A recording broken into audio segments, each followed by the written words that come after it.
अस्सलाम वालेकुम।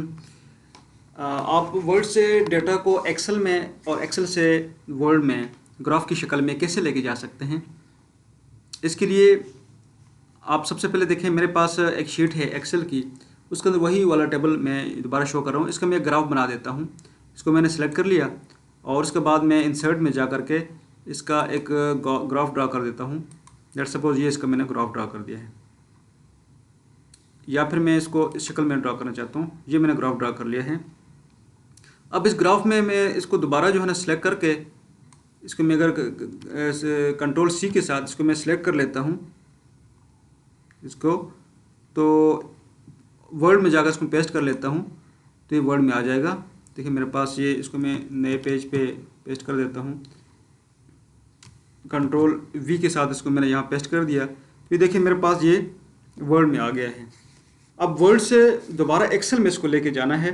Let's suppose graph के अंदर कोई गलती हो गई है मुझसे, मैंने यहाँ पे कोई नंबर गलत कर दिया है, तो इसको दोबारा चेंज करने के लिए मैंने एक्सेल में इसको लेके जाना है।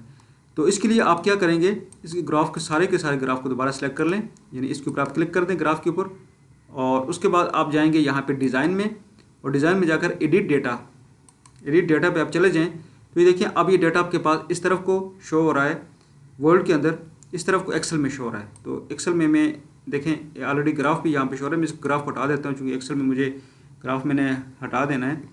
तो ये देखें एक्सेल में से मैंने ग्राफ हटा दिया, डिलीट कर दिया कंट्रोल जेड के साथ, या डिलीट के साथ मैंने इसको डिलीट कर दिया है। डिलीट के ऑप्शन के साथ इसको मैंने डिलीट किया है। अब इस ग्राफ के अंदर कोई चीज़ चेंज करनी है। लेट्स सपोज यहाँ पे 36 है, इसको मैं हाईलाइट कर देता हूँ। 36 है, ये 36 असल में नहीं था, इसको मैंने कर लेना है। ये था लेट्स सपोज 72 था, इसको मैंने 72 कर लिया है। तो अब ये देखें यहाँ पे भी 72 हो गया है। इलेक्ट्रिशियन सर्विसेज जो है ना, ये यहाँ पे 72 है, यहाँ पे भी 72 हो गया। अब ये यहाँ पे 22 है, तो इसको मैं कर देता हूँ 67। तो इसको मैं जैसे क्लिक करूँगा तो यहाँ पे भी 67 हो जाएगा। इस तरीके से मैं जो है ये यहाँ पे 14 है, तो इसको मैं 100 कर लेता हूँ।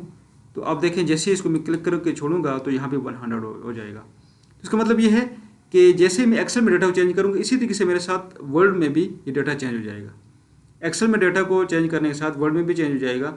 और अब दोबारा से अगर आप इसको सिर्फ वर्ड में देखना चाहते हैं तो आप इस एक्सेल वाले को आप जो है इस एक्सेल वाले को नहीं देखना चाहते, वर्ड वाले को देना चाहते हैं, इसको सेव कर लें और इसको एक्सेल को डिलीट कर दें। एक्सेल वाली शीट को मैं डिलीट कर दिया तो मेरे पास ये दोबारा से देखें वर्ड के अंदर है। ये देखिए 100 इस पे शो हो रहा है, 67 है, 72 है। तो अब मेरे पास दोबारा से डेटा वर्ड के अंदर आ रहा है। ये वर्ड की शीट है मेरे पास। अब इसको मैं दोबारा से अगर इसके अंदर कोई चेंजेस करनी है दोबारा से ये इस ग्राफ के अंदर, तो दोबारा से आप एडिट डेटा में यानी उसी तरीके से डिज़ाइन में जा करके एडिट डेटा में चले जाएं तो आपके पास ये ग्राफ को, पहले ग्राफ को आप सेलेक्ट करेंगे तब ये आपके पास जाएगा। तो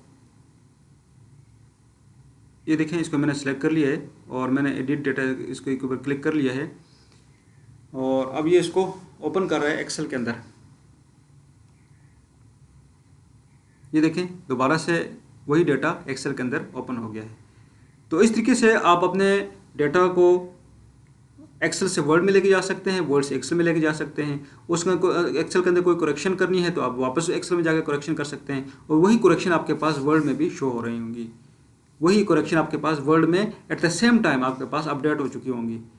तो इस तरीके से आप अपने डेटा को, अपने ग्राफ्स को इम्प्रूव कर सकते हैं। अपने डेटा को ईजिली जो है ना आप वर्ड से एक्सेल, एक्सेल से वर्ड में लेके आ सकते हैं और उसके अंदर चेंजेस कर सकते हैं।